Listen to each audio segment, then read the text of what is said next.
Keluarga Baswedan adalah imigran Arab Yaman.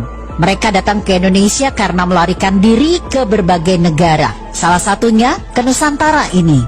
Mereka dikenal sebagai kelompok Arab Hadrami yang berimigrasi ke Nusantara.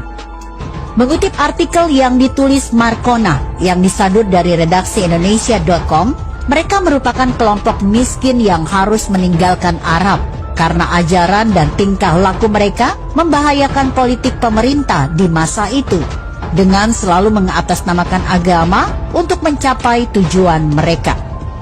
Di Nusantara mereka dikenal dekat dengan kolonial Belanda, sehingga dari sisi peraturan hukum oleh pemerintahan Hindia Belanda diistimewakan dan ditempatkan dalam golongan tersendiri yang berbeda dengan kelompok pribumi.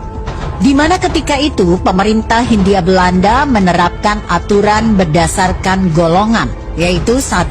Golongan Eropa, 2. Golongan Timur Asing, 3. Golongan pribumi putra.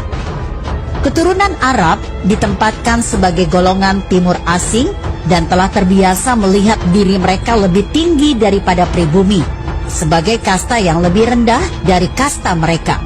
Mereka menganggap pribumi sebagai budak dan kelompok yang layak diperbudak. Untuk mempertegas keberadaan mereka sebagai kelompok yang berada di atas kelompok pribumi, Abdul Rahman Baswedan mendirikan Partai Arab Indonesia pada tahun 1934, yang merupakan partai identitas keturunan Arab sebagai pemilik kasta lebih tinggi dari pribumi itu sendiri.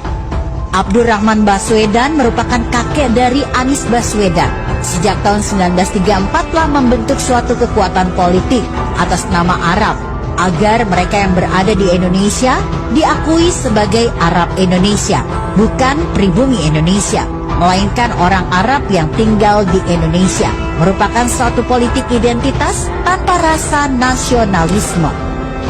Kondisi tersebut masih tetap mereka pertahankan dengan pola berstruktur dan masif.